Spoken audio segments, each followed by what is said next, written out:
Raya and the Last Dragon is an animated fantasy action-adventure film released in 2021 by Walt Disney Studios and produced by Walt Disney Animation Studios. It is not a Pixar joint.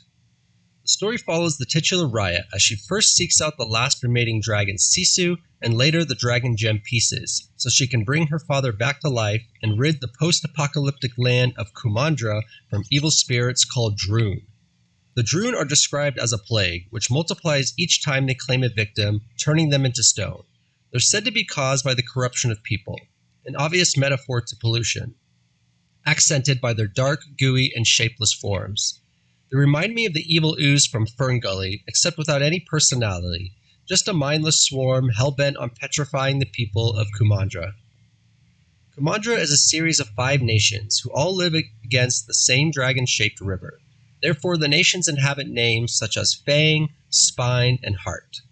I'm calling them nations, but as we see each of the 5 lands, they appear to be just individual cities, and because of this, the realm of Kumandra seems much smaller than the creators probably intended them to be.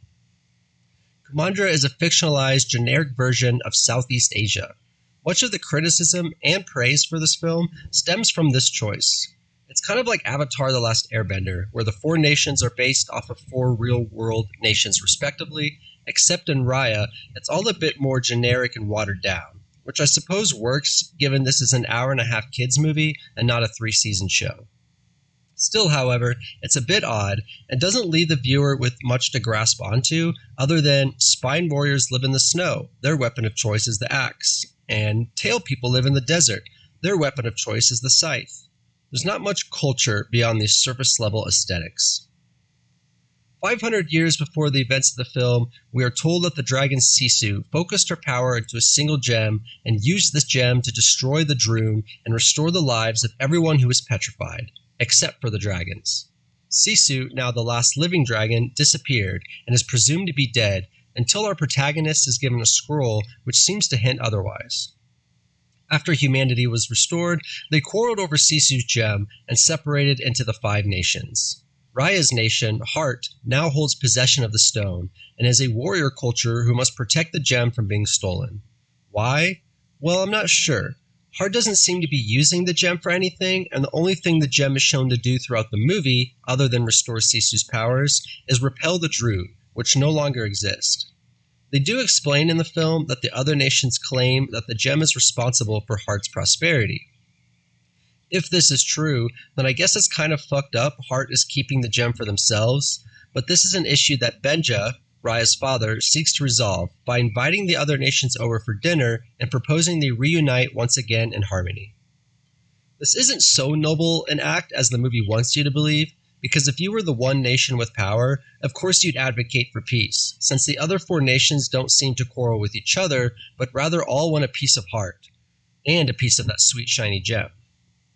We're never really told why Heart doesn't just divide the gem and give everyone a piece, as once this does eventually happen, there doesn't seem to be any negative consequences, other than Raya invading the other nations to steal the gem back, and the return of the Droon, something they couldn't have predicted.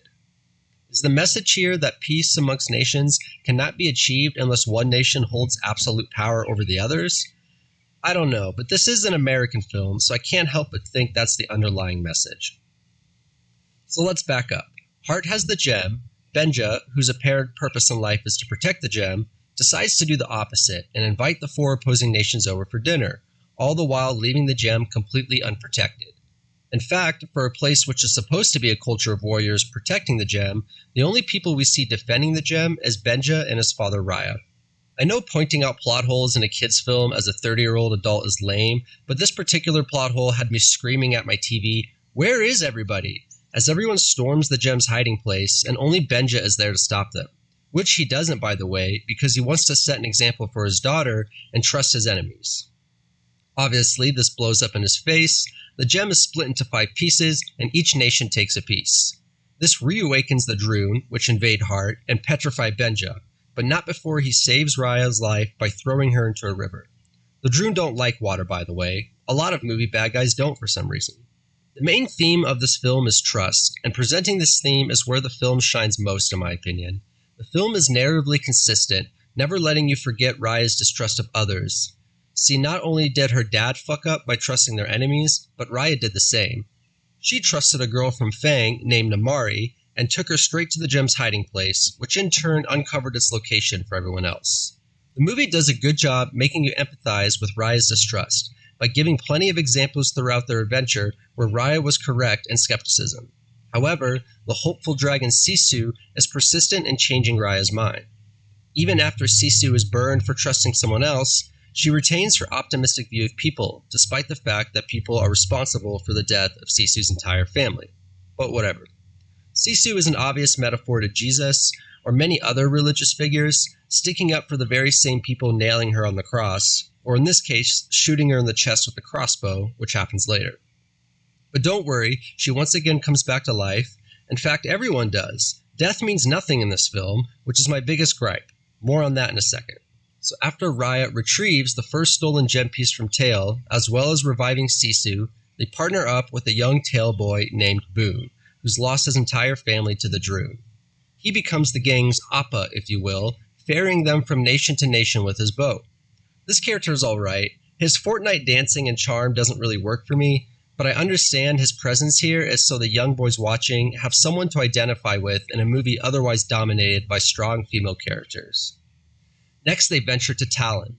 Talon is at least visually interesting, a bustling marketplace built on the water, illuminated by colorful paper lamps and the like. Here we have what's maybe the worst scene in the film, a terribly unfunny bit about credit, which lasts far too long. Sisu buys a bunch of stuff on credit, not really understanding what credit is, and the townspeople become upset and swarm her. She's bailed out by the Talon's leader, who attempts to murder Sisu by giving her up to the Drew. I hate this scene so much. It's a tiresome joke that's been played out, and in 2024, it seems almost insensitive. Credit debt is the source of many people's depression, and has driven those so desperately lost in debt to unalive themselves. Playing it off as a cheap joke for the parents in the audience just comes across as tone-deaf, and is incredibly obnoxious in a film that is otherwise filled with some decent comedic moments. Thankfully here in Talon is where we're introduced to my favorite character, the source of the film's best comedy, Noi the Con Baby. A baby performing feats that a normal baby otherwise couldn't is long-worn comedic territory, but with Noi, the filmmakers at least exercised some creativity. Noi lost her parents to the Droon and has instead been raised by mischievous monkeys who assist Noi in her incredible feats of acrobatics and trickery. Seeing Noi perform a kick which sends a grown woman to the ground only to waddle away is a pleasant paradox to observe. I laughed out loud several times while watching this cute little con baby wreak havoc. The choreography of the action sequences throughout the film are all around pretty good, but shine most when Noi and her gang are on screen. I love too how Noi can understand what everyone is saying, to the degree where she can perfectly execute the complex tasks she's given, yet can still only respond in a series of goo-goos and gagas. Noi and her monkeys join the gang and head off to the nation of Spine. Instead of stealing their gem piece, Sisu insists on bringing Spine a gift, a gesture of trust, which immediately backfires as they are captured by the village leader Tong, a large, fearsome warrior with a kind heart. Despite his threats of torture, Raya realizes Tong is just lonely, as he is the sole survivor of his village, and despite putting on a rough exterior, he simply wants companionship. It is here they start setting up a very frustrating plotline. See, the film conveys that Tong lost his little one, and because of this, he quickly forms a bond with the orphan Noi. For a time, this is a very heartwarming thing to see, and seems to convey that our gang is starting to become a surrogate family. There's a scene where the group collectively processes their grief as they take turns laying flower petals in the river. The streams carry the petals away, and our gang continues down the river together, accepting loss but continuing to live as a new family. There's even a scene where Boone says he misses his older sister, who used to rough up his hair. Given that Raya also gives Boone a hard time, this seems to heavily imply she will fill the role of his new surrogate older sister. If the writers had followed through on this idea, it could have been a really powerful message. For me, it was really working.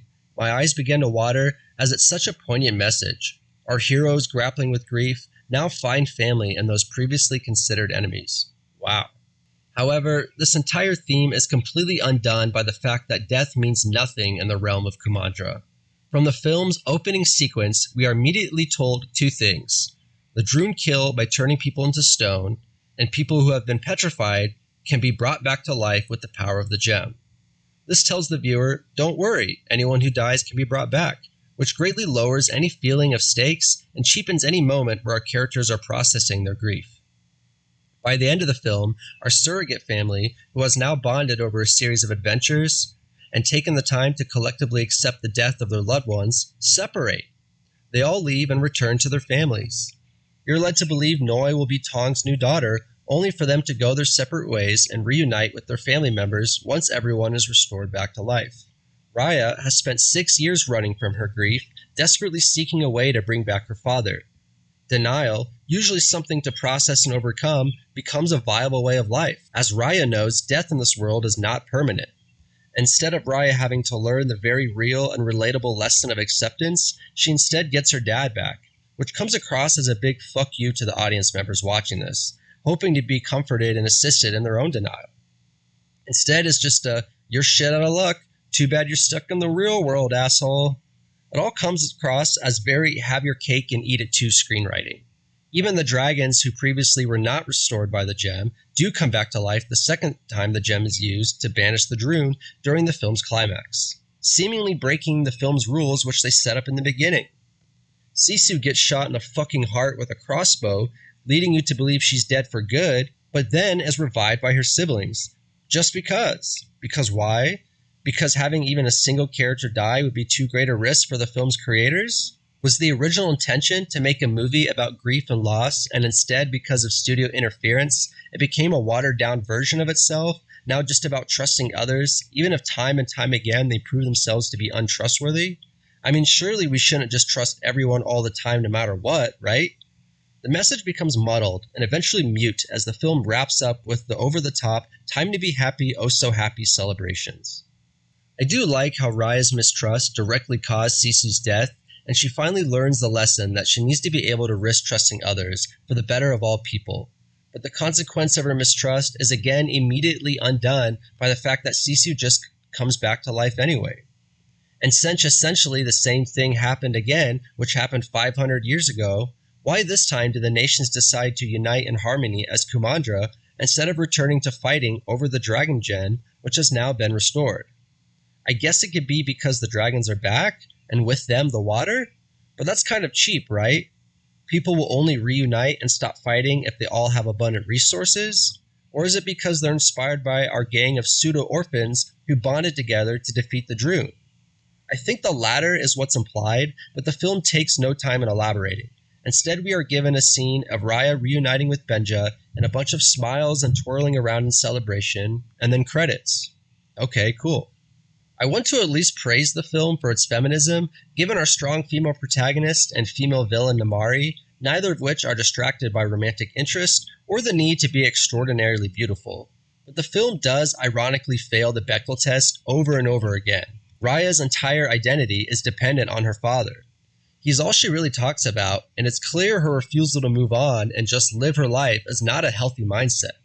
She's also aged 6 years while her father was frozen in time, so if she was 12 and he was 30 when he was petrified, then she would now be 18. Given she's denied herself true independence, does she now resume a dependent existence on her father? What more can he offer her now? Like, she should be pursuing her own life, but she's trapped in her traumatized infantile self and now presumably returns to that self at an age where she should be mature and independent. Maybe I'm overthinking this. It is a kids movie, but you don't have to analyze this plot thread long before it just doesn't seem right. Despite all the negative criticism I've given during this review, I would still recommend watching this movie. My eyes were glued the entire time, and I cried at the end when everyone, including Namari, works together to save the villagers from Droon. Quick note though, the Droon are everywhere in Kumandra. Once the water is gone, nowhere is safe, so their great effort to evacuate the city technically doesn't make any sense. The Droon aren't just in Fang, they are everywhere. It's implied our heroes are saving the villagers, but really they would just be leading them from one death to another, as at that point nowhere was safe.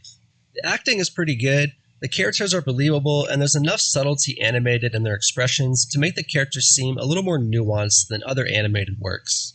The narrative structure, while unoriginal, still works, and the movie never loses sight of its theme of trust, besides what I mentioned earlier. The action sequences are a little more grounded than other animated films, and choreographed in a way where blows exchange have some oomph to them. People hit the ground in a way that makes them feel like they're actually in a place, not just animated figures pretending to fall down on nothing.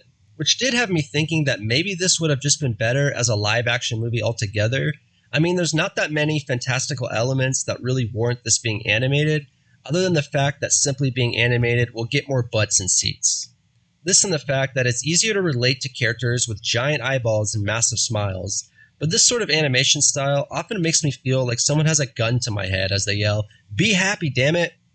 I mean, it's a kids' movie. Kids will most likely watch it and it will get their little brains thinking about some real shit, like forgiving those who have wronged them and being introspective about their decisions. It's not a bad movie, just a bit frustrating when you really break down what it's trying to say. I enjoyed the presence of strong female characters, and most of the humor did work for me. Other than Sisu, it didn't have me rolling my eyes or cringing like I'm watching Despicable Me. I'd even watch it again, probably while cuddled up to a sweetie or something. I mean, that's the point of these movies, right? Lighthearted fun with a moral or two to get you thinking, and at that, Raya and the Last Dragon does succeed. Just don't expect too much more. Take it at surface level, and it's a